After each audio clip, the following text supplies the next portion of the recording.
Picture your typical daily meeting. You know the exact one I'm talking about. You dial into a call and the energy just instantly drops. It feels painfully dull as someone drones through a pre-written list of talking points. Meanwhile, you're secretly checking your emails, wondering if the whole thing could have just been an email itself.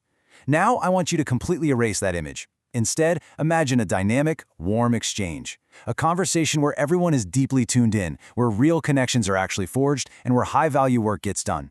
Welcome to This Explainer. Today we're breaking down a powerful yet incredibly simple communication model found in our source material, called the ELSA framework. I really want you to ask yourself, when you sit down across from a colleague for your daily sync, are you actually with them? Like truly present? Or are you just running a mental checklist? Rushing to get your points across without taking a breath doesn't just make for a bad meeting. It actively stifles innovation and ruins human connection. The habits we bring into these rooms absolutely matter. To fix this, we are going to walk chronologically through the perfect meeting arc. First, the high-value conversation, then engaging in the first 60 seconds, listening and suggesting, making a defined ask, and finally, prepping your next meeting. Okay, let's dive right into this. Section 1. The high-value conversation. The absolute beauty of this framework is its universal application, especially when it comes to your daily meetings. The mechanics of human connection remain exactly the same, whether it's a massive quarterly review or just your standard Tuesday morning team stand-up. And they're captured in the acronym ELSA. Engage, listen, suggest, ask. This is your unshakable blueprint. No matter how chaotic a conversation gets, you engage to open, listen to understand, suggest to serve, and ask to move forward. It's a seamless chronological flow that builds trust at every single stage. Moving to Part 2, engage, present and in person. Let's start with Step 1, engage. You know, the source material makes a striking point here. The very first 60 seconds, they literally set the tone for the entire interaction. Within 1 minute, the other person has already subconsciously decided if they trust you and if this is going to be worth their time.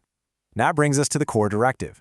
Engage means making a highly conscious choice to exhibit total in-person presence. Put down the phone, step away from the glowing screen. Actually, scratch that. It's not just about stepping away. It's about actively showing up in person and fully committing your physical attention to the human being sitting right across from you. If you fail this step, the rest of the framework instantly collapses. And this brilliantly illustrates the exact difference between a master communicator and an amateur. The amateur opens by running a checklist, right? They're focused entirely on their own agenda or just getting through the daily update. But the master, they open with intent. They walk into that room with a clear, specific, human-centric purpose. Opening with intent is magnetic. It instantly signals to the other person that they are the most important thing in your world for the next 30 minutes. Let's see how this builds into the next phase of the conversation. Which brings us to Part 3, listen and suggest.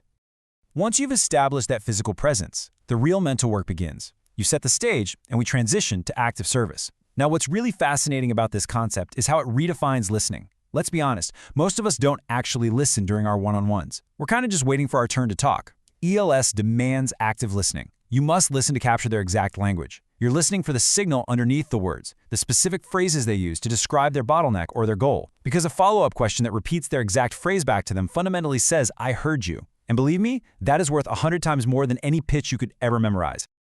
Once you capture that language, you move to the suggest phase. As the framework clearly lays out, suggesting is not selling, it's serving. This is a profound philosophical shift. You are not pushing an agenda here.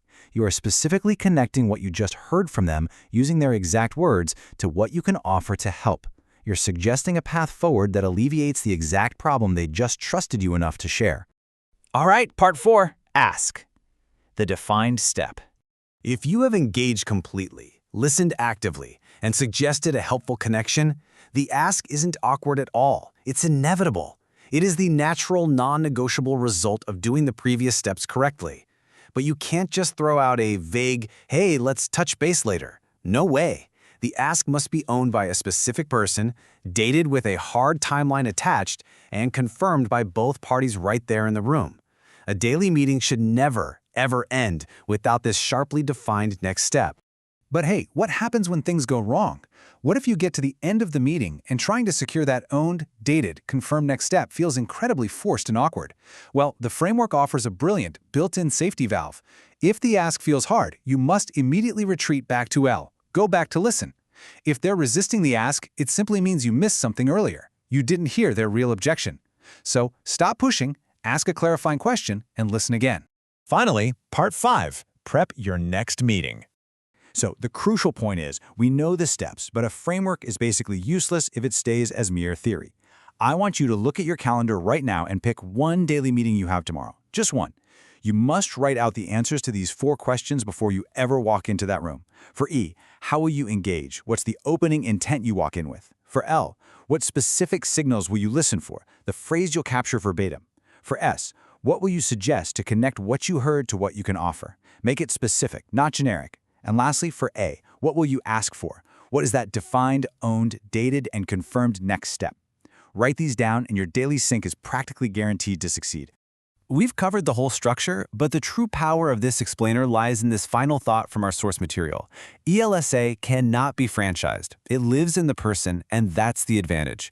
You can hand out 1 million copies of this framework, but you can't mass-produce human connection. It requires you to actually show up, to actually care, and to actively listen. The structure only works if you breathe life into it. So my final question to you is this: are you ready to bring your full intentional self to your next meeting?